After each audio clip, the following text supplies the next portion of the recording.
Hello, welcome to the Wisdom English classes for the students of CBSE class 11th. Today we are going to study the first chapter of your book Hornbill. The name of the chapter is The Portrait of a Lady by Khushwant. In this part, we will discuss about the author and summary of this lesson.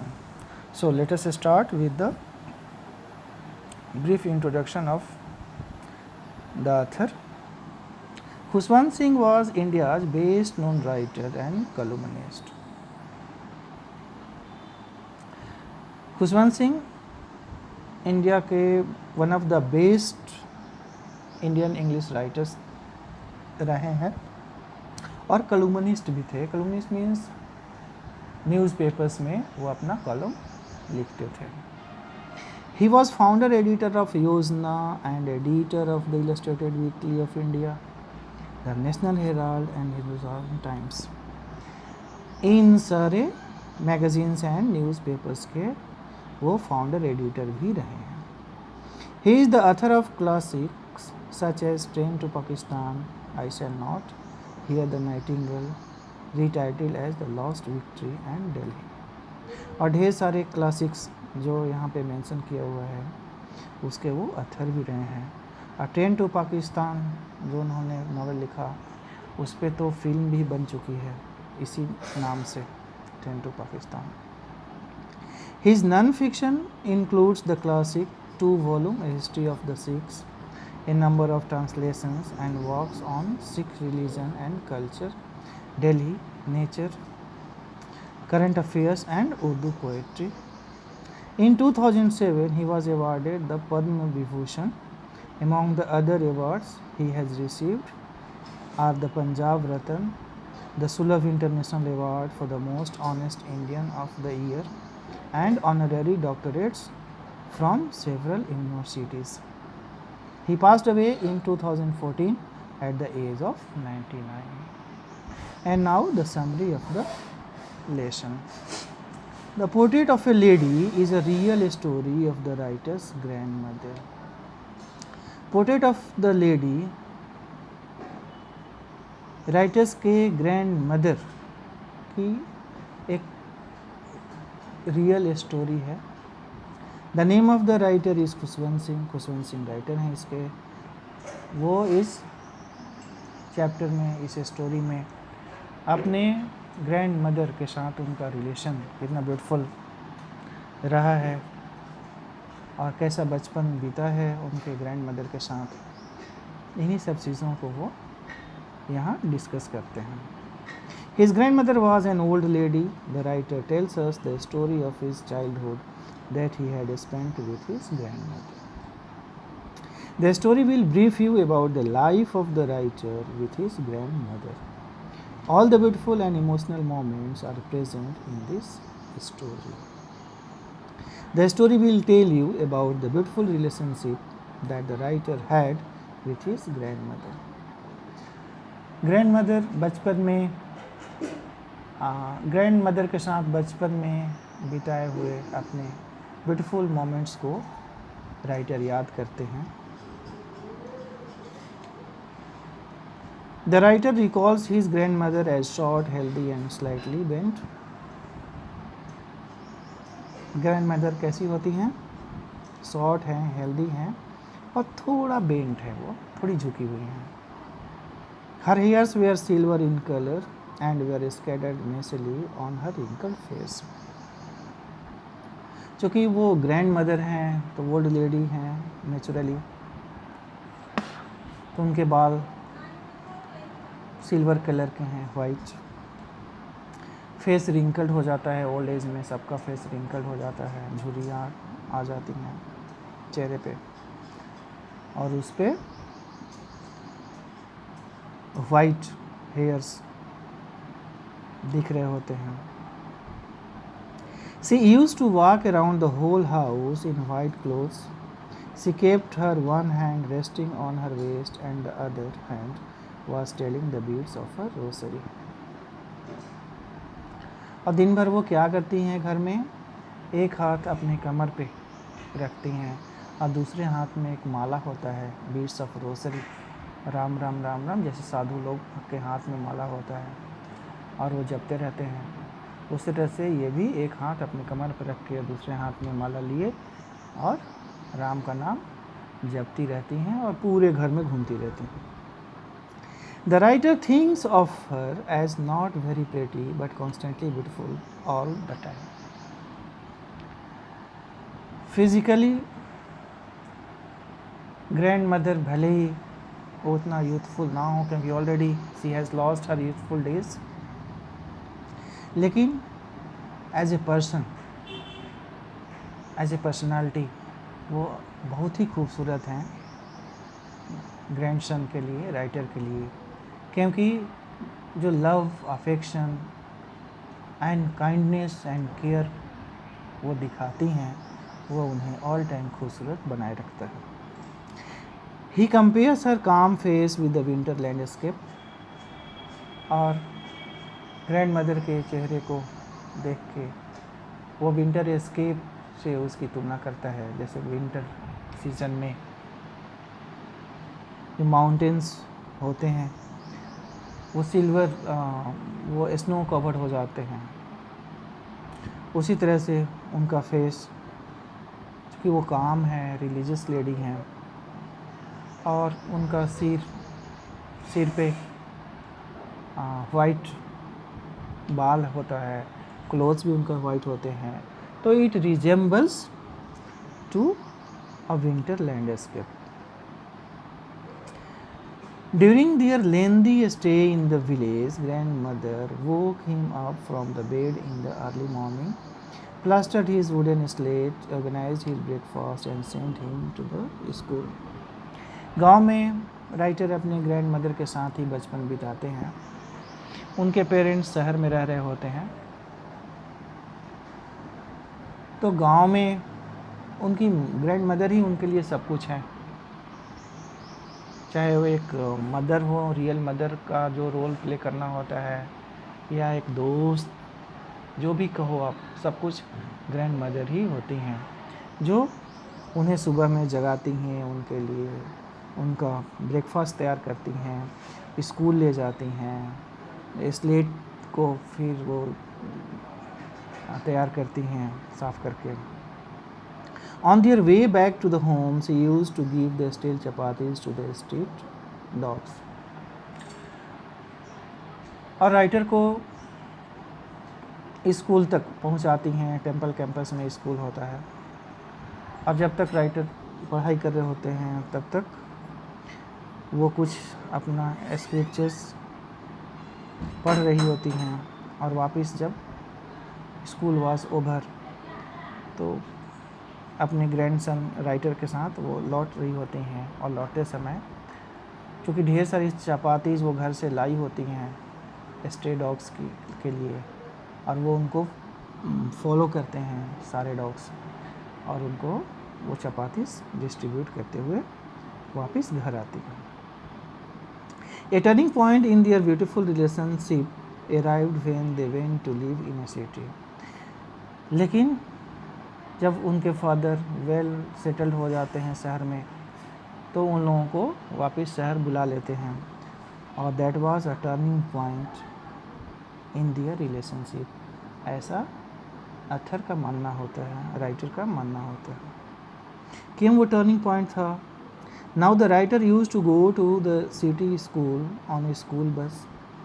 अब writer को escort करते हुए, और grand माँ नहीं ले जा सकती हैं क्योंकि अब वो बस से स्कूल जा रहा होता है। And studies subjects like English, physics, mathematics and many more subjects those his grand mother could not understand at all. और वो स्कूल के इंग्लिश मीडियम, शहर के इंग्लिश मीडियम स्कूल में जो सब्जेक्ट पढ़ाई होती है तो उसको वो समझ नहीं पाती हैं, तो अब वो अपने ग्रैंडसन को, राइटर को पढ़ाई में भी हेल्प नहीं कर पाती। And that's why it was a turning point in their relationship. His grandmother could no longer go to school with him to send him. She felt upset that there was no teaching about God and scriptures at the city school.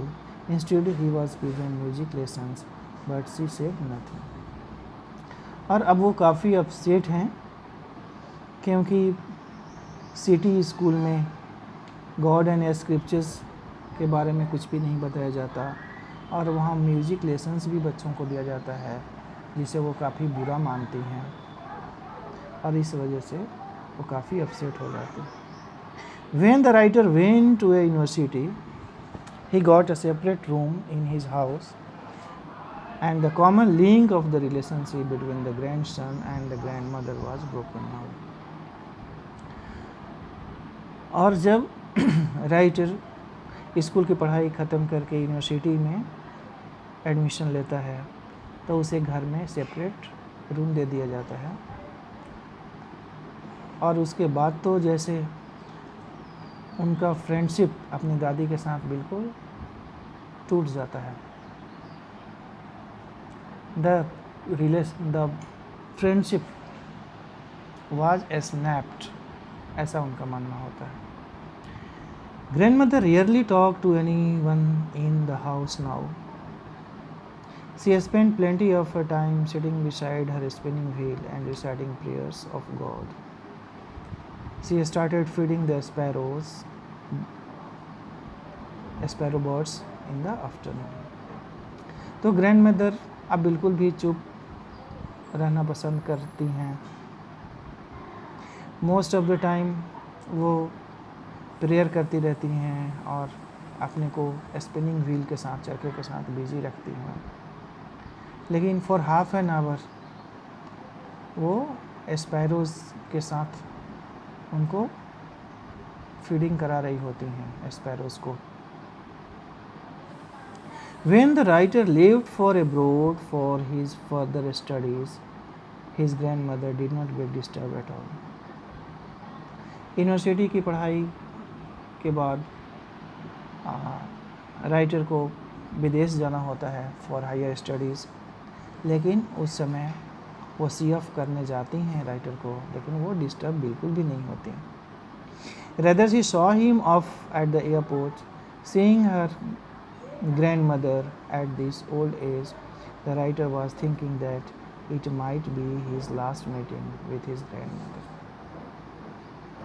चूँकि वो काफ़ी extremely old हैं grandmother, तो writer को ऐसा लगता है कि since he was going abroad for long 5 years, तो इन 5 सालों में हो सकता है ग्रैंडमदर ना रही हों, and that was the last physical contact.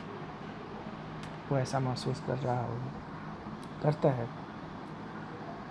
But when he came back home after a duration of 5 years, his grandmother was there to welcome him back, and he saw her celebrate his return. लेकिन वो wrong होता है।